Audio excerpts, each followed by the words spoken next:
ഒരു മൊബൈലാണെങ്കിൽ ബാലചന്ദ്രൻ പറയുന്നുണ്ട്, ഞാൻ പോയതിന് ശേഷം എൻ്റെ മകൾക്ക് എന്തെങ്കിലും മാനസിക പിരിമുറുക്കമോ എന്തെങ്കിലും കരയാനായിട്ട് ഇടയായാൽ നിങ്ങളോട് ഞാൻ പറഞ്ഞതൊന്നും നിങ്ങൾ മറക്കേണ്ട എന്ന് പറയുകയാണ്.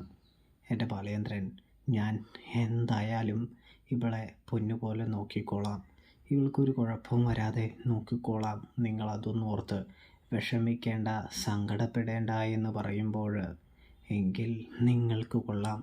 നിങ്ങൾ മര്യാദയ്ക്ക് നോക്കിയാൽ സത്യം പറഞ്ഞ ഒരു പ്രശ്നവും ഉണ്ടാവാനായിട്ട് പോകുന്നില്ല.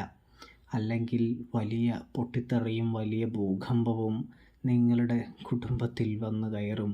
വലിയ കൊടുങ്കാറ്റായി ഞാൻ തന്നെ വന്ന് കയറുമെന്ന് ബാലചന്ദ്രൻ പറയുകയാണ്.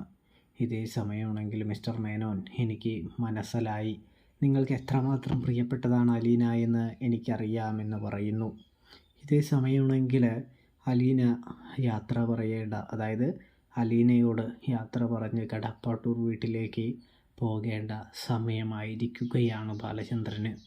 അതുകൊണ്ട് തന്നെ ബാലചന്ദ്രനാണെങ്കിൽ യാത്ര പറയാനായിട്ട് എത്തിയിരിക്കുകയാണ് അലീനയുടെ മുമ്പിൽ. സ്റ്റാലിനെ മാറ്റി നിർത്തി കാര്യങ്ങളൊക്കെ പറയുന്നുണ്ട്. അതിനുശേഷം അലീനയെ സ്റ്റാലിനോട് സൂക്ഷിച്ച് സംരക്ഷിച്ച് നോക്കണമെന്ന് പറഞ്ഞുകൊണ്ട് പോവുകയാണ്. അപ്പോൾ അലീന പൊട്ടിക്കരയുകയാണ് എന്ന് കാണാൻ കഴിയും. അച്ഛാ പോവല്ലേ എന്ന്